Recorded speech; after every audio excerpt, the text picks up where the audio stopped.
नमस्कार दोस्तों, बहुत बहुत स्वागत है आपका हमारे YouTube चैनल में। अभी तक हम लोगों ने भाषा, उद्भव और उसकी विकास की पूरी यात्रा को जाना, हिंदी भाषा को और उसकी उपभाषाओं को जाना, हिंदी की बोलियों को जाना और फिर लिपि को जाना, नागरी लिपि के बारे में या देवनागरी लिपि के बारे में जाना। अब भाषा और लिपि के बाद साहित्य। आज हम बातचीत करेंगे साहित्य यानी काव्य, कविता के स्वरूप पर, और इसके लिए हम आपको लिए चलते हैं काव्यशास्त्र में और चर्चा करते हैं काव्य लक्षणों की। काव्य का स्वरूप बहुत व्यापक है, जितना व्यापक है उतना ही सूक्ष्म भी। काव्य के स्वरूप की व्यापकता के कारण इसे लक्षण की परिधि में बांध पाना अत्यंत कठिन है। आदिकाल से काव्य का स्वरूप स्पष्ट करने, इसके लक्षण निर्धारण और परिभाषाओं में बांधने के प्रयत्न होते रहे हैं, परंतु इसका विकासशील स्वरूप लक्षण और परिभाषाओं की सीमा से बाहर ही दिखाई देता है। कहीं उसका कोई रूप नहीं आ पाता तो कहीं उसके प्रभाव की विशेषता ही बाधित हो जाती है। इसकी व्यापकता का स्थूल प्रमाण है कि संसार के सभी देशों की सभी जातियों में काव्य किसी न किसी रूप में वर्तमान है।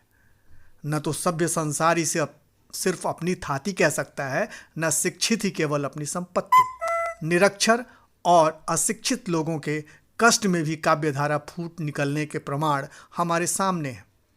काव्य के अगणित लक्षण विद्वानों, कवियों और सहृदयों ने दिए हैं। यद्यपि काव्य का स्वरूप इन लक्षणों में बंध नहीं पाता, तथापि इन लक्षणों के अध्ययन से हम इसके स्वरूप के विविध रूपों और तत्वों को जान समझ सकते हैं। संस्कृत काव्य लक्षण। भरत मुनि का नाट्यशास्त्र काव्यशास्त्र का प्रथम ग्रंथ माना जाता है, जिसमें स्पष्ट रूप से काव्य के लक्षण नहीं दिए गए। काव्य के विविध अंगों, रस, गुण, अलंकार आदि का विवेचन किया गया है, परंतु मुख्य बल अभिनय पर ही है। अग्नि पुराण में इष्ट अर्थ को प्रकट करने वाली पदावली से युक्त ऐसे वाक्य को काव्य कहा गया है जिसमें अलंकार प्रकट हो और जो दोष रहित तथा गुणयुक्त हो। संस्कृत आचार्यों द्वारा काव्य की आत्मा की तलाश के क्रम में अलंकार, रीति, ध्वनि, वक्रोक्ति, औचित्य, अनुमिति और रस से संबंध रखने वाले काव्य संप्रदायों का विकास हुआ। आइए संक्षेप में संस्कृत आचार्यों द्वारा विनिर्दिष्ट काव्य लक्षणों की चर्चा करते हैं। भामह ने अब काव्य को परिभाषित करते शब्दार्थों सहितो काव्यम गद्यम पद्यम च तद्विद्या, अर्थात शब्द और अर्थ के सहभाव को ही काव्य कहते हैं। यह परिभाषा अत्यंत व्यापक है। दंडी कहते हैं काव्य शोभाकारान धर्मान अलंकारान प्रक्षत, अर्थात काव्य को शोभा प्रदान करने वाले धर्म अलंकार हैं। तो वहीं वामन काव्यम ग्राह्यम अलंकारात सौंदर्यम अलंकारात और दूसरी परिभाषा में रीतिरात्मा काव्यस्य कहते हैं। वामन ने अलंकार को प्रधानता देते हुए इसे दो स्वरूपों में प्रकट किया है, काव्य के समग्र सौंदर्य के रूप में, तो इसी सौंदर्य के एक उपकरण के रूप में। वहीं वामन गुण के आधार पर रीति को काव्य की आत्मा मानते हैं। मम्मट कहते हैं तद दोषो शब्दार्थो सगुणावलंकृति पुनः क्वापि, अर्थात काव्य दोषहीन, गुणयुक्त और कभी कभी अलंकार रहित शब्दार्थ है। जगन्नाथ कहते हैं रमणीयार्थ प्रतिपादक शब्द काव्यम, अर्थात रमणीय अर्थ का प्रतिपादन करने वाला शब्द ही काव्य है। तो वहीं विश्वनाथ की परिभाषा है वाक्यम रसात्मकम काव्यम, अर्थात रसयुक्त वाक्य ही काव्य है। मध्यकालीन रीतिकालीन हिंदी कवियों द्वारा विनिर्दिष्ट काव्य लक्षण। केशवदास यद्यपि सुजाता सुलक्षणी सुबरन सरस सुवृत्त भूषण विनु न विराजई कविता वनिता मित्त। केशवदास के विचार से रस, छंद, शब्द, सौंदर्य के साथ अलंकार होना आवश्यक है, पर श्रीपति मिश्र उन्हीं के शब्दों में उनका खंडन करते हुए रस को प्रमुखता देते हैं। यद्यपि दोष बिनु गुण सहित अलंकार सो लीन, कविता बनिता छवि नहीं, रस बिन तदपि प्रवीण। कुलपति मिश्र जगते अद्भुत सुख सदन, शब्दरु कवि अर्थ कवित्त, यह लक्षण मैंने कियो, समुझि ग्रंथ बहुचित्त। तो वहीं देव कवि कहते हैं, शब्द जीवती ही अर्थ मन, रसमय सुजस शरीर, टलत अहै वह जुग छंद गति, अलंकार गंभीर। आधुनिक काल के हिंदी कवियों द्वारा विनिर्दिष्ट काव्य लक्षण। जयशंकर प्रसाद कहते हैं, कविता आत्मा की संकल्पनात्मक अनुभूति है जिसका संबंध विश्लेषण, विकल्प या विज्ञान से नहीं, यह एक श्रेयमयी प्रिय रचनात्मक ज्ञानधारा है।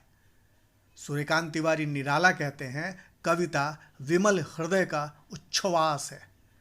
महादेवी वर्मा कहती हैं, कविता कवि विशेष की भावनाओं का चित्रण है और वह चित्रण उतना ही ठीक है कि उससे वैसी ही भावनाएं किसी दूसरे के हृदय में आविर्भूत होती हैं।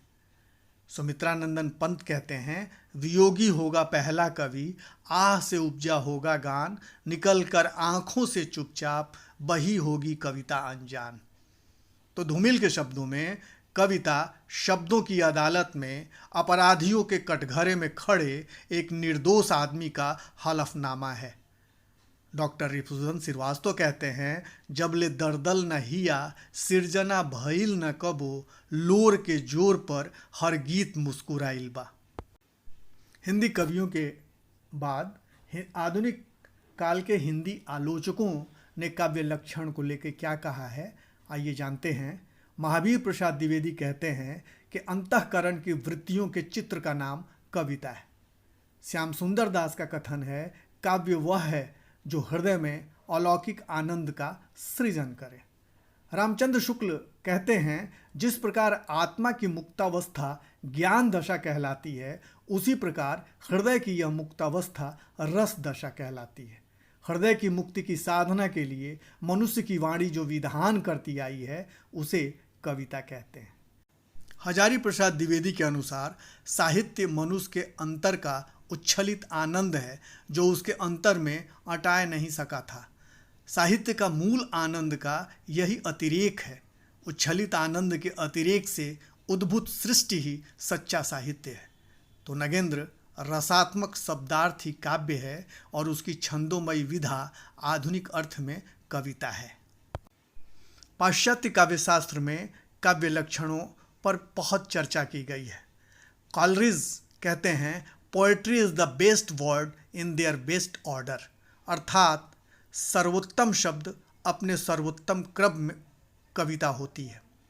वर्ड्सवर्थ का विचार है, poetry is the spontaneous overflow of powerful feelings, it takes it origin from emotions recollect in tranquillity, अर्थात कविता सहज अनुभूतियों का प्रबल उद्रेक है जिसका स्रोत शांति के समय स्मृत मनोवेगों से फूटता है।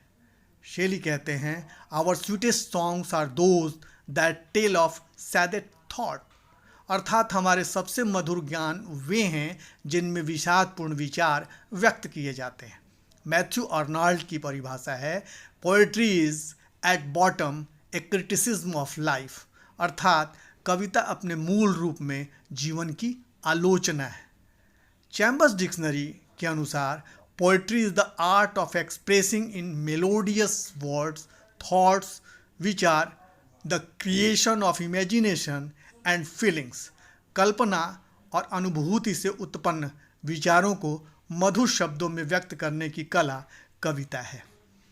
तो इस तरह हमने देखा संस्कृत के आचार्यों के द्वारा जो काव्य लक्षण दिए गए हैं, हमारे मध्यकालीन रीतिकालीन कवि आचार्यों के द्वारा काव्य लक्षण प्रतिपादित किए गए हैं। आधुनिक काल के हिंदी कवियों ने कविता पर बातचीत की है। जैसा कि पहले ही कहा था, काव्य का स्वरूप व्यापक है और इसकी व्यापकता के कारण इसे लक्षण की परिधि में बांध पाना अत्यंत कठिन है। आदिकाल से लेकर अब तक काव्य का स्वरूप स्पष्ट करने, इसके लक्षण के निर्धारण और इसे परिभाषाओं में बांधने के प्रयत्न होते रहे हैं, परंतु इसका विकासशील स्वरूप लक्षण और परिभाषाओं की सीमा में से बाहर ही दिखाई देता है। तो इस तरह हमने काव्य लक्षणों पर चर्चा की। आज बस इतना ही। बने रहिए हमारे चैनल के साथ। इसे लाइक और सब्सक्राइब करना न भूलें। बहुत बहुत धन्यवाद।